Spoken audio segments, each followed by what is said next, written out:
इस रक्षा सूत्र रक्षाबंधन की बहुत बहुत बधाई हो। बाबा कुबेर भंडारी आप सबको स्वस्थ रखे।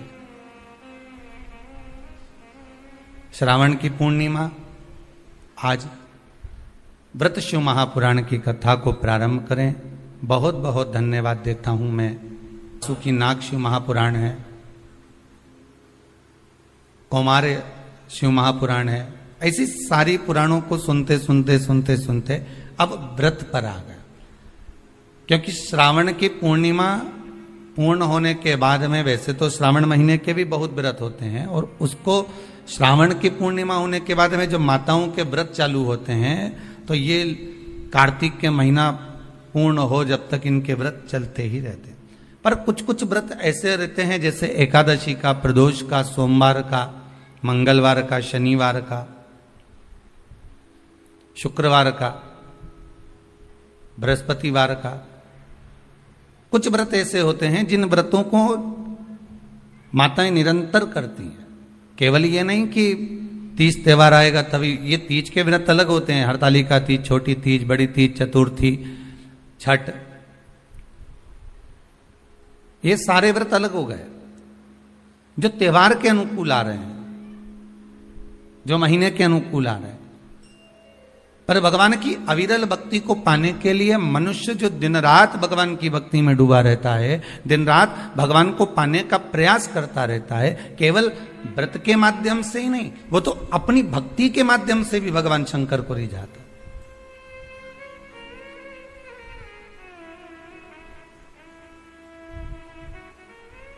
आज संपूर्ण विश्व में सबसे ज्यादा आनंद की बात तो यह है कि आज रक्षाबंधन का त्यौहार है, और रक्षाबंधन का त्यौहार होने के साथ साथ भी लोग राखी भी बंधवा रहे हैं और टीवी खोलकर शिव महापुराण की, क्योंकि व्रत नहीं छूट जाए।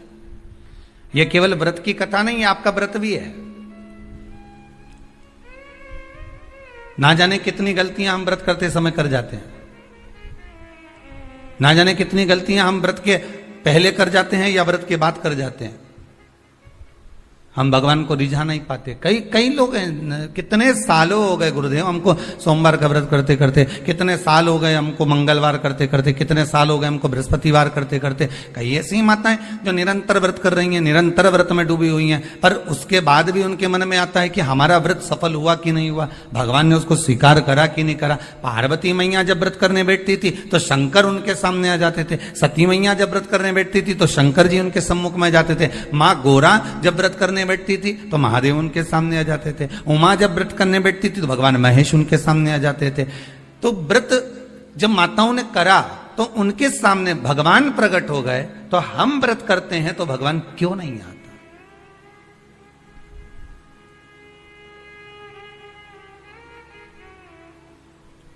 आप आए नहीं और सुबह हो गई, मेरी पूजा की थाली धरी की धरी रह गई। आखिर कारण क्या है? क्या कारण हो सकता? हम परमात्मा को इतना रिझा रहे हैं, हम परमात्मा को इतना मना रहे हैं, हम परमात्मा से इतनी विनती कर रहे हैं, निवेदन कर रहे हैं, उसके बाद भी अगर भगवान हमको ना मिले, उसके बाद भी भगवान हमारा ना सुने, तो फिर दुख तो होता है ना कि भगवान आखिर क्यों नहीं सुन रहा। कुछ कुछ माताएं कर रही थी, गुरु जी हमने ये करा, उसके बाद भी भगवान ने हमारा ना सुना। हो सकता है कि कुछ गलतियां हमारे भीतर की भी हो। हम इस शरीर से तो परमात्मा को रिझा रहे हैं, हम इस शरीर से तो भगवान को मनाने का प्रयास कर रहे हैं, हम शरीर के द्वारा तो मंदिर तक पहुंच जा रहे हैं, हम शरीर के द्वारा तो हम मंदिर में जाकर जल भी चढ़ा रहे हैं, अभिषेक भी कर रहे हैं, पूजन भी कर रहे हैं, अर्चना भी कर रहे हैं, पर साथ में मन नहीं जा रहा हो, तो साथ में मन नहीं पहुंच रहा हो। कथा भी कितने सुंदर दिन प्रारंभ हुई है महाराज, श्रावण की पूर्णिमा, और कथा जो प्रारंभ हुई है वो भी व्रत। और बहुत समझने वाली बात है कि आज के दिन कई बहनें ऐसी होती हैं जो भाई के यहां नहीं जा पाती, कई भाई ऐसे होते हैं जो बहनों के यहां नहीं जा पाते।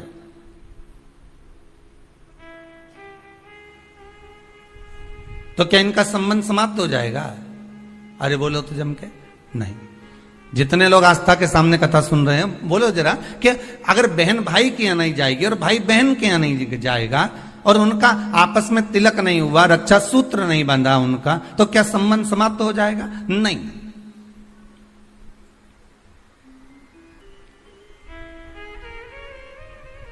संबंध केवल शरीर का नहीं है, संबंध आत्मा का भी है।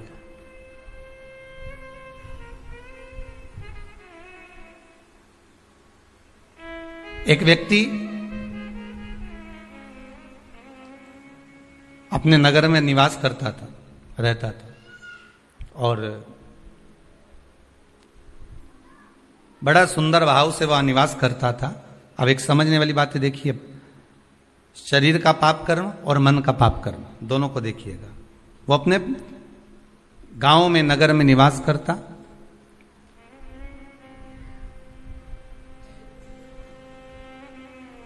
उसने जिंदगी में कभी कोई चींटी नहीं मारी, उसने अपने जीवन में कभी किसी का मन नहीं दुखाया,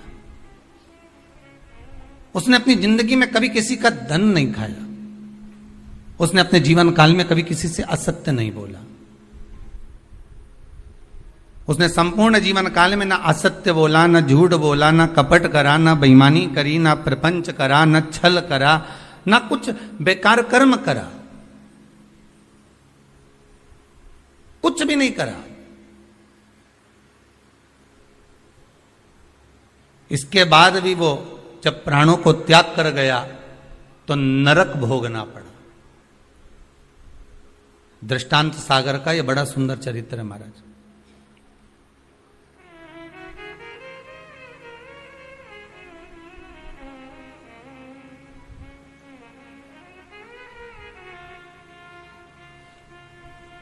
नरक भोग रहा है। ऊपर गया, चित्रगुप्त महाराज बैठे थे, इसके पाप गिना रहे थे, तो देवऋषि नारद का वहीं पर आगमन हुआ। श्रीमन नारायण, नारद जी ने तो पूछ लिया। संत के मन में अगर कोई प्रश्न आता है तो संत तुरंत पूछ लेता है कि आखिर कारण क्या है। भगवंत के मन में, अर्थात भक्त के मन में भी कोई प्रश्न आता है तो वो भी पूछ लेता कारण क्या।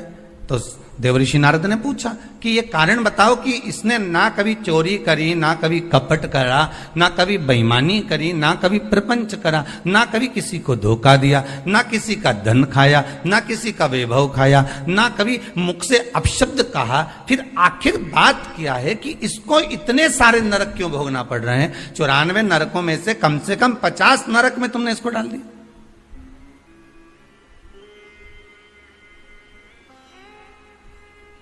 ये नरक में भेजने का कारण क्या है? भाई व्यक्ति गरुड़ पुराण के हिसाब से नरक कब भोगता है कि आपने अगर किसी के यहाँ चोरी कर लिया, आपने अगर किसी के यहाँ कपट कर लिया, किसी को मार दिया, किसी को अपशब्द कह दिया, ताने दे दिए, गालियां दे दी, और कहीं चोरी आदि कर्म कर लिया, कोई लूटपाट कर ली, किसी का धन खा गए, किसी का वैभव खा गए, किसी की सत्ता खा गए, किसी के रूप में किसी को दुख दिया, तकलीफ दी, तो आपको नरक भोगना पड़ेगा। ये गरुड़ पुराण कहती है।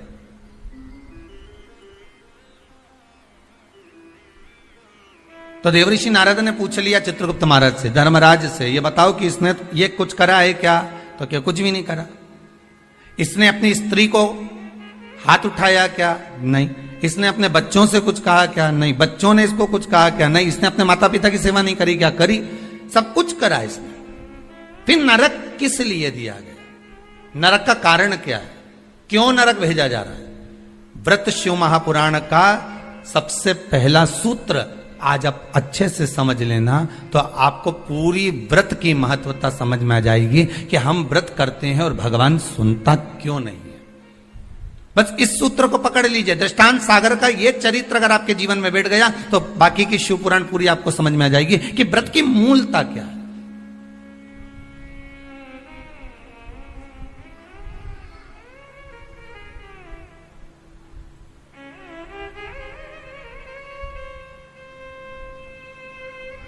कारण क्या हो सकता है? देवऋषि नारद ने पूछा तो धर्मराज बोले बस केवल एक कारण है। कौन सा? जब ये बैठता था इस शरीर के द्वारा इसने कोई बेकार काम नहीं करा। इस शरीर के द्वारा ये कोई किसी को कपट नहीं करा, किसी का धन नहीं खाया, वैभव नहीं करा खाया, किसी को अपशब्द नहीं करा। इस शरीर के द्वारा कुछ नहीं करा इसने। फिर बचा काहे से था? तो कहा इस इंद्री के द्वारा, मन के द्वारा। क्या करा मन से?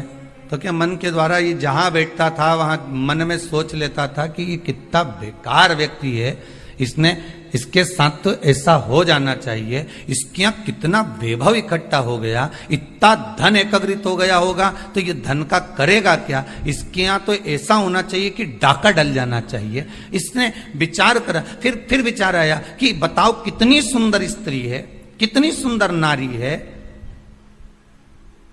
इतनी सुंदर नारी तो मेरे साथ में होना चाहिए थी।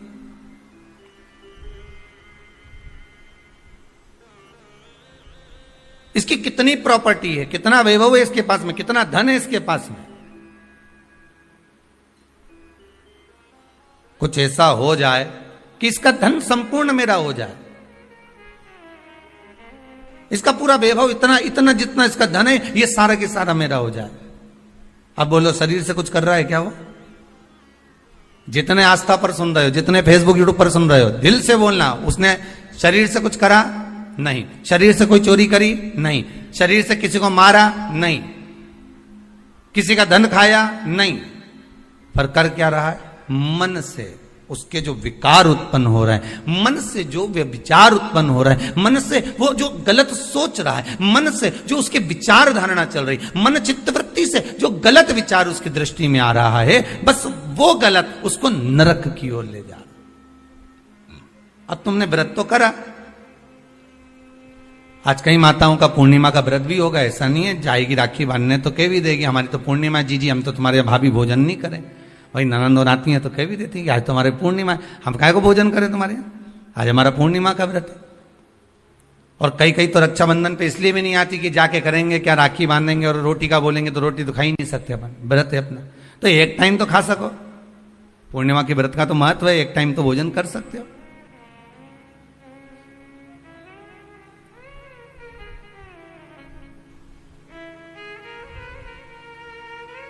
अब तुमने व्रत तो करा, खूब जोरदार व्रत करा, सुबह से लेकर शाम तक कुछ नहीं खाया,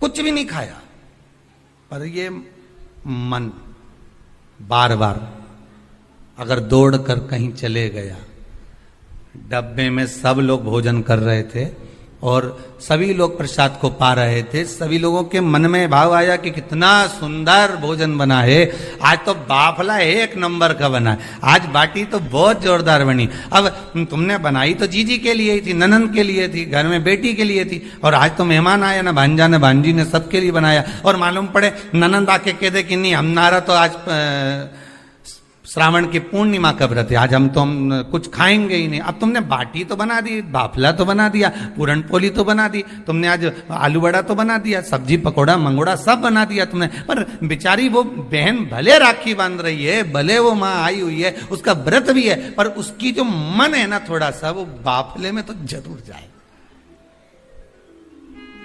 वो बाटी में तो अटकेगा थोड़ा ना। अब आई और माँ भी कह रही है, बार बार मम्मी कह रही है, बार बार माता जी कह रही है, अरे बेटा ले एक व्रत छोड़ दे, ले थोड़ा, या तू एक टाइम खा लेती यहीं, तो मन में भी सोच के बैठी, हाँ विचार तो है कि एक टाइम खाना तो है, तो घर जाके खाऊंगी यहीं खाऊं, अरे यहीं खा लूंगी मना नहीं है, पर बाफला पूरा ठंडा हो जाएगा ना शाम तक तो।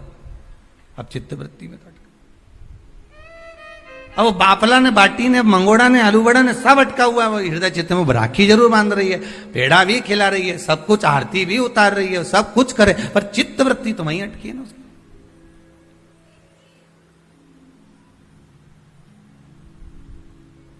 इसलिए शायद लोग भजन में गाते हैं,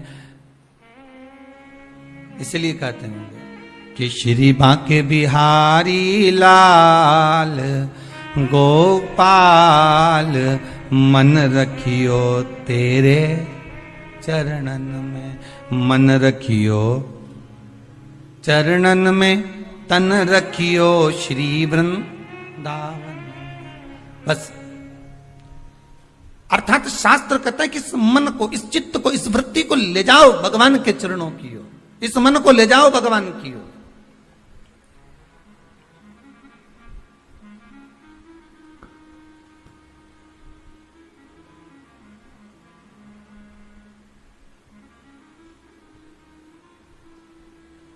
इस मन को परमात्मा तक ले जाओ।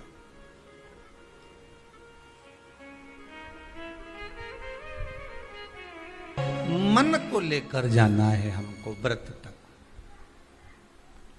केवल शरीर का व्रत नहीं होना चाहिए। अगर केवल शरीर का व्रत कर रहे हो ना तो किसी काम का नहीं। आप भले जीवन भर सोमवार का व्रत करते रहो, आप जीवन भर प्रदोष का व्रत करो, जीवन भर एकादशी करो, जीवन भर द्वादशी करो, त्रयोदशी करो, तुम्हारी मर्जी पड़े जो व्रत करो, सोमवार मंगल बुध गुरु शुक्र शनि सारे करो, पर तन से कर रहे हो तो कोई मतलब का नहीं।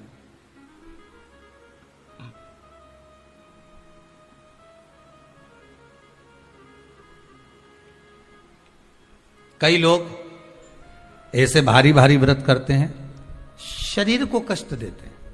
किसको कष्ट दे रहा है? शरीर को। पर हमारा शिव महापुराण तो कहता है कि शरीर को कष्ट देकर आत्मा सुखी रह सकती है क्या? अरे बोलिए तो जम के नहीं।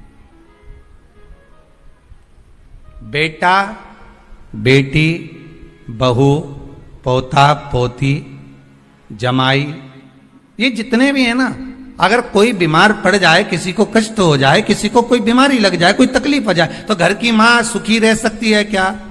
नहीं। माता को तो दुख हो जाएगा, मेरा बेटा मेरी बहू मेरी बेटी मेरा जमाई मेरा पोती पोता मेरा नाती पंती मेरा भांजा, ये मां दुखी हो जाएगी। ये मन आत्मा, ये मन जो है ना, ये मां ही है। शरीर अगर कष्ट में आ गया तो इस मन में कुछ होगा?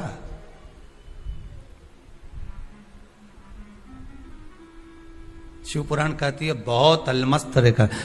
यहां तक आपको पहले भी कथा में कहा, वल्लभ कुल की एकादशी करो, भले बकरी जैसे चरो, पर एकादशी करो। बार बार क्यों कहते हैं इस बात के लिए कि आप ज्यादा भूखे रहकर और बहुत शरीर को कष्ट देकर, मालूम पड़े शुगर और बीपी ऊंचा नीचा हो जाए और तुम हॉस्पिटल में पड़ी रहो, तो फिर उस व्रत का कोई मूल तत्व रहेगा क्या? नहीं।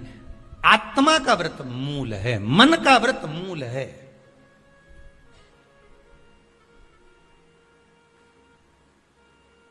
कोई तुमसे के ऐसा व्रत है जिस व्रत में तुम्हें सोने का हंडा मिलेगा, सोने का मटका मिलेगा, पर एक बात याद रखना, 5 दिन तक कुछ ना तो खाना है, ना पानी पीना है, ना कुछ ध्यान, बस एक जगह पर पड़।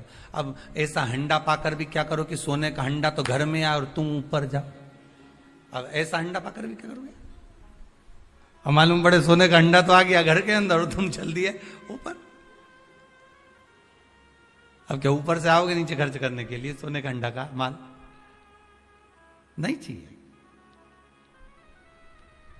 प्रथम सुख निरोगी काया, द्वितीय सुख घर में माया। ये दूसरे नंबर पर आती है माया। दूसरे नंबर पर आता है धन, संपदा, सत्ता, वैभव, ये दूसरे नंबर पर है। अभी बीच में जब ये कोरोना महामारी का कहर चल रहा था, अब तो थोड़ा बाबा की कृपा है विश्वनाथ की कि आप धीरे धीरे धीरे धीरे कोरोना महामारी धीरे धीरे जा रही। ये शंकर की कृपा मान लो। पर बीच में जब कोरोना महामारी का दूसरा जो लहर चालू हुई थी, उस लहर में आपने सुना होगा कि ना जाने वो कहाँ के विधायक थे, तो वो मालूम पड़े चले गए। फिर अखबार में देखा, टीवी में देखा कि वहाँ का मंत्री थे या विधायक थे, वो चले गए, कहीं कोई चले गया। अब विचार करो जरा, एक विचार करना कि कितना रुपया चुनाव में खर्च करा होगा, कितना धन लगाया होगा, कितना अनाप शनाप पैसा लगाया होगा, और जीत हासिल हो गई और जीत मिल भी गई, और उसके बाद ये कोरोना महामारी में चले गए। अब बताओ ईमानदारी से, तो हंडे का करोगे क्या? अब वो सोने का अंडा का कोई काम है?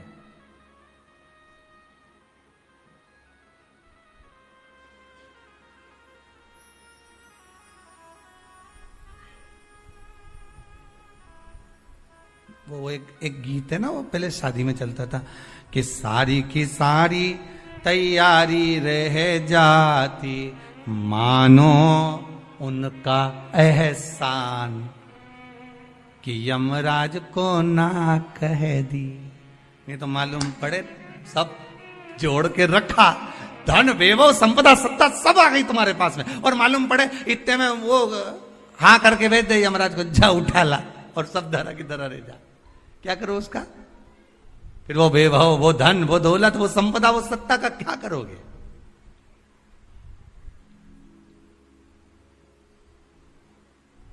प्रथम सुखे निरोगी काया। आप अगर सुखी हो तो वो सबसे बड़ा हंडा है सोने का। स्वास्थ्य अच्छा है ना आपका?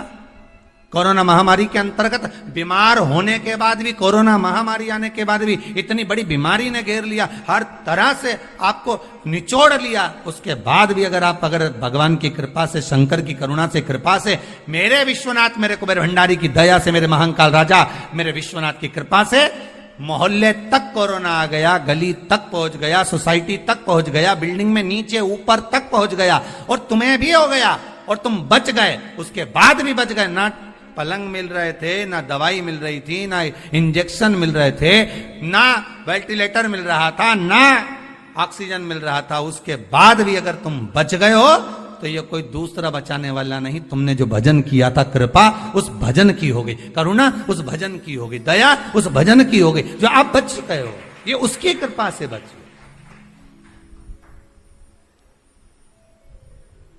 ये उसकी कृपा है।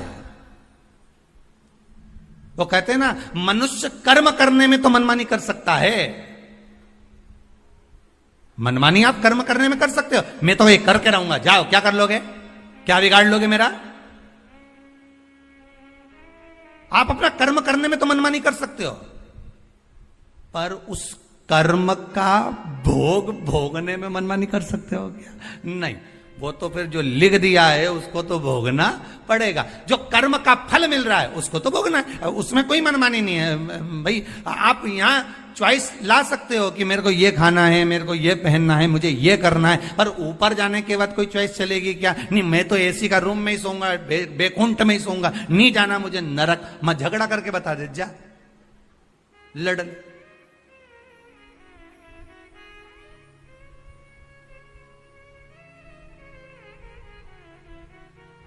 नहीं, मेरे लिए तो तुम रसगुल्ला ही लाओ, मैं तो नहीं।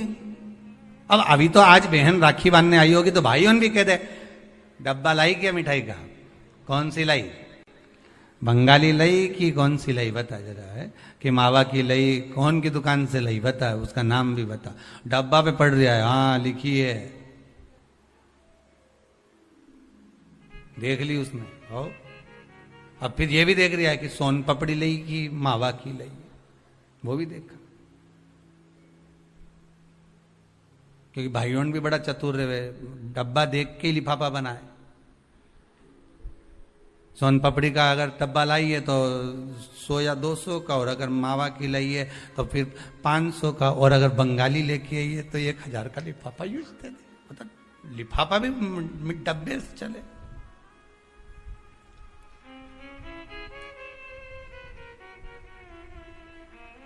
और वो फिर बहन लेके आती है ना, नारियल लाती है, श्रीफल, श्रीफल, गोला नहीं नारियल का, सूखा गोला नहीं, क्या लाती है, श्रीफल। गोला तो आजकल फैशन का हो गया, नारियल का गोला तो फैशन है, क्योंकि नारियल लेके जाएंगे, नारियल 10 रुपए का है, भाई को लगना चाहिए कि कोई वीआईपी चीज लाई, इसलिए नारियल का गोला लिया। पर यहां कहीं पुराण में कहीं लिखा हो नहीं कि नारियल का गोला दिया था लक्ष्मी जी ने राजा बलि को, या इंद्राणी ने इंद्र को रक्षा सूत्र बांधा था तो उसमें नारियल का गोला दिया था, यहां कहीं लिखा हुआ, तुम कहीं पढ़ो तो मुझे जरूर भेज देना रहे हो। उसमें श्रीफल, जिसमें जल हो, पानी हो, और पानी वाला फल जब हाथ में देकर रक्षा सूत्र बांधती है बहन, तो भाई का भी घर भरा रहता है और बहन का भी घर भरा रहता है। भाई का भी घर भरा और बहन का भी, जिसमें जल भरा हो, जिसमें पानी भरा हो, वो श्रीफल होना चाहिए। और गोला रखो, मना नहीं है, तुम्हारा मन कर गया कि गोला लेकर आई हूं कि भाभी 2-4 दिन खा लेगी, छोरा छोरी खा रहे, टोरा टोरी खाएगा, हाँ तो रख दो, तुम, मना नहीं है, तुम जो दो तो गोला बाद में दे दो, पर हाथ में जब रक्षा सूत्र बंधे, जब राखी बंधे, तो तुम्हारे हाथ में श्रीफल होना चाहिए, नारियल होना चाहिए। क्यों? पहले की कथा में आप स्मरण करेंगे, जो हमने मुंबई में स्कंद पुराण वाची थी, उसमें वर्णन किया था, श्रीफल कार्तिक बाबा का प्रतीक है। श्रीफल संत का प्रतीक है, स्कंद का प्रतीक है। आप नारियल का गोला दो 50 बार दो, 10-10, 20-20 गोले दे दो, 50-50 गोले दे दो, मना नहीं है, हैं 2-4-8 झोला भर के दे दो, हम वो भी मना नहीं करे, एक बोरा भर के दे दो, उसका मना नहीं। पर श्रीफल की मूलता है, यहाँ नारियल का जो श्रीफल है उसकी मूलता है। और कितनी सुंदर बात है, नारियल जो बहन भाई को देती है श्रीफल, हाथ भरा हुआ रखती है, भाई को बहन जब श्रीफल देती है तो भाई वही श्रीफल अपनी बहन को कुछ दक्षिणा अर्थात कुछ रुपया रखकर, कुछ भेंट रखकर, कुछ स्वरूप रखकर, जब बहन इतनी दूर से आई वही श्रीफल भाई फिर बहन को दे देता है, ये ले तू दे जा, तू रख ले। पर बहन उस श्रीफल को लेकर नहीं जाती है, बहन क्या कहती है, नहीं नहीं तुझे रखना पड़ेगा, तू रख। तो दो चीज में से जब श्रीफल भाई भेंट रख कर देता है अपनी बहन को, तो बहन श्रीफल वहीं भाई के घर छोड़ देती है, भेंट का कुछ भाग लेकर चल देती है। ये बहन का प्रभाव। रक्षा सूत्र को लोगों ने बिगाड़ दिया आज के जमाने में, तो रक्षाबंधन का भी महत्व लोग नहीं जानते कि कैसे रक्षा सूत्र बनना चाहिए, कैसे रक्षाबंधन होना चाहिए, उसका भी विशेष महत्व होता है भाई, उसकी भी मूलता होती है। और एक बात कहूंगा आज रक्षाबंधन पर, आपको अच्छी लगे तो आप स्वीकार करना, ना लगे तो आप छोड़ देना। वैसे भी सीवर वाला महाराज ताड़ी ताड़ी बोले ही बोले है, उसमें क्या दिक्कत, तो बोलने में तो कोई पीछे हटूंगा नहीं। एक निवेदन आप सबसे करूंगा, आपको अच्छा लगे अपने जीवन में उतारिएगा, ना लगे कोई बात नहीं, छोड़ दीजिएगा, पर उतारना जरूर। बहन से प्रॉपर्टी के चक्कर में कितना भी झगड़ा चल रहा हो, बहन का भाई से एक मकान के चक्कर में कितना भी झगड़ा चल रहा हो, संपदा के चक्कर में कितना भी झगड़ा चल रहा हो, तो भी निवेदन करूंगा, बहन और भाई तुम खूब लड़ो प्रॉपर्टी और जमीन के लिए, पर रक्षाबंधन के दिन कम से कम एक दूसरे के नहीं भी जाओ तो फोन लगाकर जीजी और बहन भाई से, भाई बहन से एक बार तो बात कर लो, क्योंकि धन अपनी जगह रह जाएगा साहब, वहां धन नहीं जाने वाला, आपका व्यवहार जाने वाला है, आपका प्रेम जाने वाला। माना उसने कुछ भी करा हो, अदालत में केस लगा दिया हो, 25 केस चल रहे हो अदालत में, 50 बार तुम्हें पेशी पर जाना पड़ रहा हो, 50 बार झगड़े हो गए, 50 बार तलवार लेकर खड़े हो गए, डंडे लेकर खड़े हो गए, एक दूसरे को मारने को तैयार हो गए, पर निवेदन है, एक माता के गर्भ से तुम जन्मे हो, कम से कम उस माता के दूध का फर्ज अदा करो। और एक बार कितना भी झगड़ा हुआ हो, इस आस्था चैनल के माध्यम से आज रक्षाबंधन के दिन भले राखी बंधवाओ मत बंधवाओ, पर एक फोन लगाकर तो पूछ लो, जीजी कैसी है, कब आएगी बता, या बहन भाई को कह दे रे कैसा है, भूल गया क्या मुझे, भाई भी कह दे, लड़ाई की बात मत करना, आज के दिन बस प्रेम की बात करना, कि कम से कम बहन का फोन तो आया।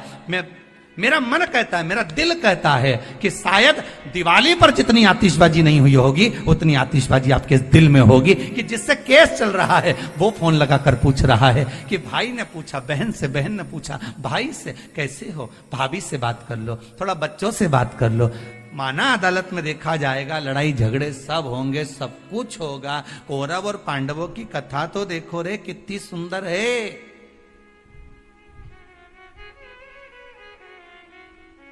कितनी सुंदर है।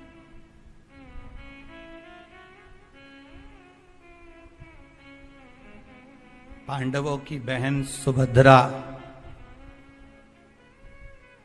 राखी बांधने कौरवों को जाती है, कौरवों की बहन राखी बांधने के लिए पांडवों को जाती है। जरा विचार करिए,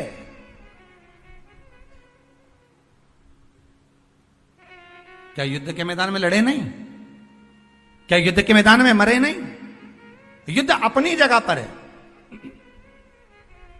लड़ाई अपनी जगह पर है, पर एक त्योहार की त्योहार कम से कम, आज बूढ़ी सी बूढ़ी भी माँ होती है ना, तो रक्षाबंधन पर तो उसको भी मायके की याद आती है सब।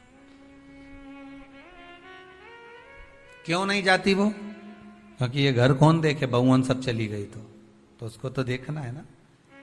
बूढ़ी से बूढ़ी भी माँ हो ना तो उसको भी याद आती है मायके की। वो बहू से कह देती है ले लिफाफे में थोड़ी सी 2 राखी रख दे और हमारा दोनों भाई उनके लिए कोरियर कर दे। 5 दिन 8 दिन पहले से कह रही है भेज दी क्या बेटा, भेज दी क्या बेटा। हाँ मम्मी भेज दी। अब वो पहुंच जाए उसमें एक पत्र लिख के डाल दे कि बंधवा लेना, हो थारी बुआ ने भेजी है, बंधवा लेना, तेरी बहन ने भेजी है।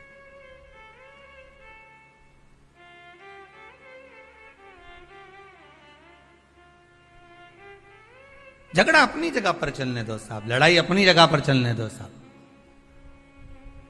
विवाद अपनी जगह पर चलने दो साहब, पर इस दिल को, इस मन को एक बार तो लेकर जाओ। मत जाओ तुम राखी बंधवाने, मत जाओ तुम राखी बांधने, पर फोन तो लगा लो। एक बार तो दिल से कह सकते हो कि कैसी हो, भले कितना झगड़ा, कितना लड़ाई, कितना विवाद क्यों ना हो। अच्छा लगे तो आप अपने पास रखना, बुरा लगे तो छोड़ देना, हो कोई बात नहीं। और दोनों के मन में ये बात भी नहीं आना चाहिए जब फोन लगाएं तो कि समझौते के लिए लगाया होगा या धन के लिए लगाया होगा। ये भी मन में भाव मत लेकर आना, वो तो इसलिए लगाया है कि सीवर वाला महाराज बोला है। वो तो शंकर जी आज्ञा कर रहे हैं। शंकर शिव पुराण से व्रत शिव महापुराण की कथा आज श्रावण के इस पूर्णिमा के दिन रक्षाबंधन पर जो प्रारंभ हुई है, हो सकता है ना जाने कितने भाई बहन इस कथा के माध्यम से वापिस जुड़ जाएं, उसकी प्रसन्नता रहेगी साहब। आप कर लो एक बार,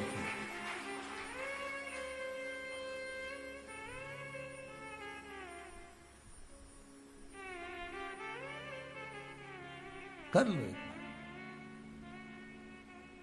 और टालना मत ही, तुम तो अभी कथा चलते चलते में कर लो रे, कई दिक्कत नहीं, कथा अपनी चलती रहेगी। तुम तो एक बार फोन लगा के बोल दो जीजी कैसी है बस, और जीजी बोल दे भाई कैसा। जिसके यहाँ झगड़ा हो प्रेम, बस एक बार फोन लगा के बाद कथा होती रहेगी। ये तो चलेगी 2 बजे से 5 बजे तक, तुम इसकी चिंता मत करो। तुम तो लगा लो, आज अपन त्योहार ही मना ले आज अच्छा से, तुम तो लगाई।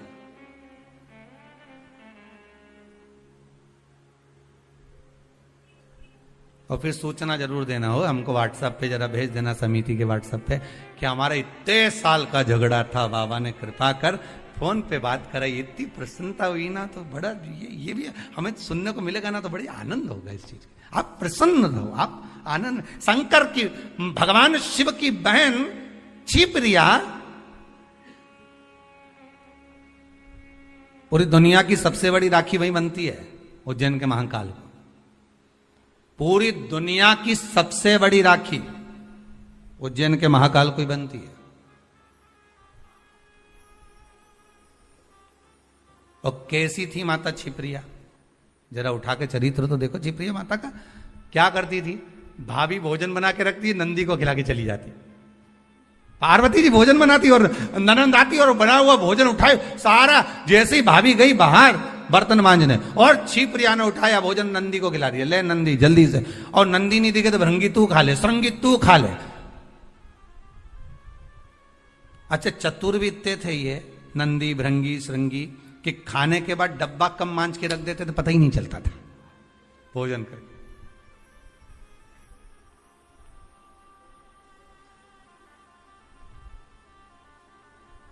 पर भाभी की कितनी बारंबार परीक्षा माता छिप्रिया ने ली। माता छिप्रिया ने कितनी बार छिप्रिया ने परीक्षा ली है, भगवान शिव की भी और साथ में भाभी की भी, पार्वती मैया की।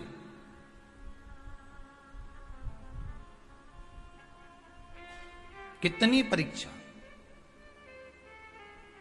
और उसके बाद जब दूषण नाम के राक्षस के साथ युद्ध हुआ भगवान शंकर का, और शिव जी ने कह दिया कि दूषण नाम के राक्षस का संहार करना है, पर इसके रक्त से जो दूषण और उत्पन्न हो जाएंगे इनको मारने के लिए, इसके रक्त को धोने के लिए मेरी बहन छिप्रिया को बुलाइए। तो छिप्रिया को क्यों,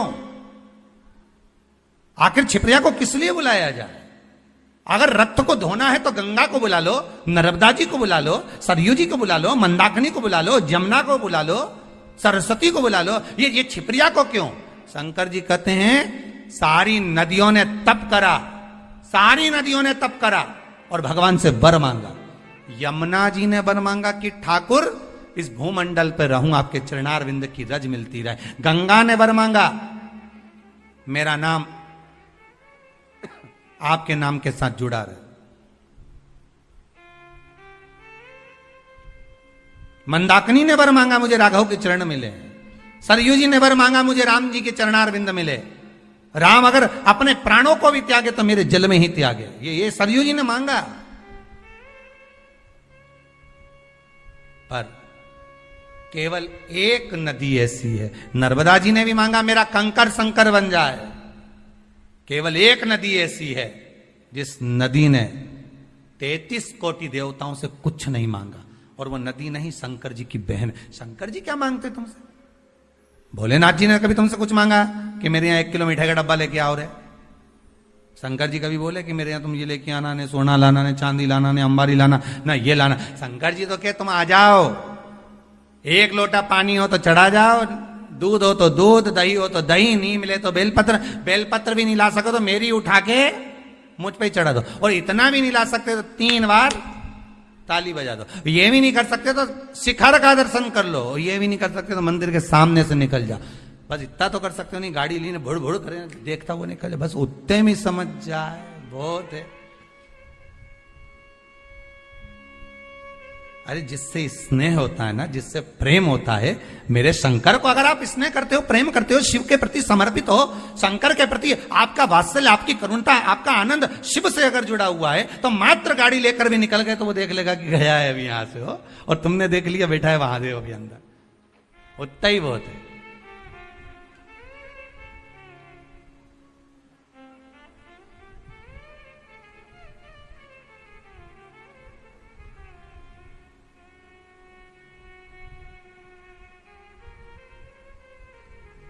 बहुत उसमें मिल जाएगा। एक वो कथा कहती है ना कि नियम अगर धारण करा है तो कुछ ना कुछ तो मिला है। नियम अगर धारण करा है तो कुछ ना कुछ तो मिला है। कथा पढ़ने में आई थी कि एक व्यक्ति जो खेत जाया करता था, अपना काम किया करता था, एक बार किसी गुरुजी ने कह दिया कोई नियम ले ले, तो उसने कहा कौन सा नियम लो? अरे कुछ नियम ले ले या व्रत कर ले। तो कि व्रत तो मेरे से बने नहीं, काम इतना खेत मेरे, कोई व्रत बने? तो एक व्रत ऐसा धारण कर ले कि नियम ले ले कोई ऐसा कि भगवान का दर्शन करूंगा, ये करूंगा, वो करूंगा, गंगा का स्नान करूंगा, कोई तो नियम ले। उसने कहा अच्छा एक नियम ले लूं। तो क्या हाँ कौन सा? तो क्या मेरे पास में कुमार रहता, बिल्कुल घर लगा लगाए, उसका मुंडा देख लूं सुबह सुबह, बस एक बार दिन भर में 24 घंटे में एक बार देख लूंगा, नियम पूरा। हाँ ये नियम ले ले, पर उसके बाद ही तू भोजन करेगा। हाँ ठीक है, मैं कुमार का मुंह देखूंगा तब भोजन करूंगा। उसने नियम ले लिया, पास की पास तो रहता ही है, कर लेंगे। ऐसा नियम धारण करा, ऐसा करा, पत्नी के लिए रोटी खा लो, पति के अब भी आया, छत पे चढ़ा, कुमार का मुंह देखा, भोजन करा तुरंत। पत्नी के लो भोजन कर लो, रोज का नियम। वो चढ़े देखिए, अब आज 2 साल हो गए नियम बने, पत्नी के लिए भोजन कर लो, पति बोला अब भी आया, और ऊपर गया देखने तो कुमार ही गायब था। तो क्या आज कहां चले गए ये? तो इसके घर चले गया, घर जाके आवाज लगाया, जैसी आवाज लगाया तो वो तो दिखा ही नहीं, उसकी पत्नी निकल के आई। क्या हो गया? पति कहां है तुम्हारा?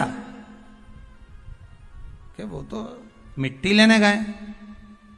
तो मिट्टी तो वो इतने दिन की लेके आते थे हमेशा, और रोज तो दोपहर में जाते थे, आज इतनी जल्दी कैसे चले गए? पता नहीं कहां गए, पता नहीं। वो ढूंढता ढूंढता ढूंढता ढूंढता चले गए सीधे वन में, जहां पर वो मिट्टी खोद रहा था, और कुमार जहां मिट्टी निकाल रहा था, ये वहीं पहुंचा। जैसे कुमार ने फिर मिट्टी को खोदा, उसके अंदर से एक सोने का हंडा निकला। हंडा जैसे ही निकला, कुमार खुश हो गया, ये गया, और जाते से ही इसने इसका मुंह देखा कुम्हार का। देखते से इसको तो इतनी भूख लग रही थी, ने जम के चिल्लाया देख लिया, और जो बोला देख लिया, और भागते भागते गया। कुमार ने सोचा हंडा देख लिया, अब कुमार वो हंडे को छुपा के कपड़े में इसके हाथ दौड़ दौड़ कर जाए, अरे रुक तो जा, अरे रुक तो जा, मैं दे रहा हूं, रुक तो जा। के देख लिया और के दे रहा हूं, रुक तो जा करते करते कुमार के यहां से दौड़ता कुमार इसके पीछे, और ये अपने घर में गया, पत्नी से कहा जल्दी रोटी दे, और ये जीमने के लिए बैठा। कुमार आया, भाई देख आधा तू रख ले, आधा मैं रख लूं, पर किसी से मत कहना। इसने कहा क्या आधा आधा करना, ये मेरे को जो सोने का अंडा मिला ना, तूने तो क्या देख लिया, आधा सोना इसको मिल गया, आधा उसको मिल गया।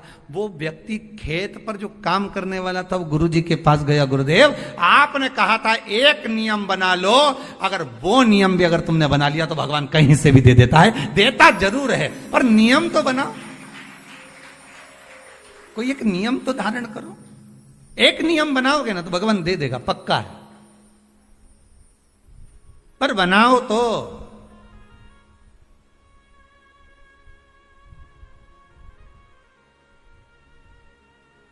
इस कहानी को एक बार चंडीगढ़ में बोला था, तो वहां पर एक माता जी उठ के बोली, अगर हम झगड़े का नियम बना ले तो हमने कहा ये बनाने की जरूरत का है झगड़े का नियम, ये तो बना बनाया है रोज का ही, प्रतिदिन का ही, अब इसको बना के क्या करोगे, है इसको बनाओगे भी तो क्या करोगे। नियम बना लिया है, व्रत वास। आखिर जी छिप्रिया ने शंकर भगवान की बहन छिप्रिया, आखिर इसकी इतनी बलता कैसे आ गई, इतनी प्रबलता कैसे आ गई। लोग गंगा महारानी को ज्यादा पूछें, यमुना जी को पूछें, नर्मदा को पूछें, सरयू जी को पूछें, मंदाकिनी को पूछें, पर छिप्रा की महत्वता इतनी कैसे आ गई। तो कहा ये कोई साधारण नहीं है। गंगा का जल बुलाते तब ये दूषण नाम के राक्षस का जो रक्त है उसको धोते, या यमुना जी को सरयू जी को बुलाकर धुलवाते, पर मेरी बहन छिप्रिया आएगी, जल के वेग में आएगी, उसको ही क्यों। तो कहा उसने आज तक कुछ नहीं मांगा, कुछ भी नहीं। कितना सुंदर संवाद है। आज रक्षाबंधन पर छिप्रिया का चरित्र बहुत ध्यान से सुनना। उज्जैनी जाओ ना तो महाकाल की नगरी में, तो छिप्रा का दर्शन कर कर आया करो। उज्जैन महाकाल की नगरी में जब जाओ तो माता छिप्रा का दर्शन करो, कि ऐसी बहन नहीं मिलेगी जिसने अपने भाई से कभी कुछ नहीं मांगा, और उल्टा अपने भाई के लिए जब देख लिया कि दूषण नाम के राक्षस ने 84 रूप रख लिए हैं, तो क्या करूं मैं, करूं क्या। शंकर भगवान के सामने खड़ी हुई छिप्रिया कहती है मुझे आने में देरी हो गई भैया, तो चिंता मत कर, मैं तुझे 84 टुकड़े में काट देती हूं। अपना जल का रूप रखा, 84 टुकड़े में माता छिप्रिया ने अपने भाई भगवान शिव को बांट दिया। शंकर जी 84 महादेव हो गए। पूरी दुनिया में केवल एक उज्जैनी ऐसी है जहां पर 84 महादेव हैं। पूरी दुनिया में केवल एक भूमि उज्जैनी नगरी, महाकाल की नगरी ऐसी है जहां पर 84 महादेव विराजमान है, और वो भी माता छिप्रा की देन। छिप्रिया, मैं तेरे को 84 रूप दे देती हूं भैया, 84 रूप देती हूं तेरे को, तो चिंता मत कर, जा और जाकर दूषण नाम के राक्षस का संहार करो। प्रभु भगवान शिव ने 84 रूप रखे और दूषण नाम के राक्षस का संहार करा। ये बहन होती है जो भाई से कुछ मांगती नहीं है।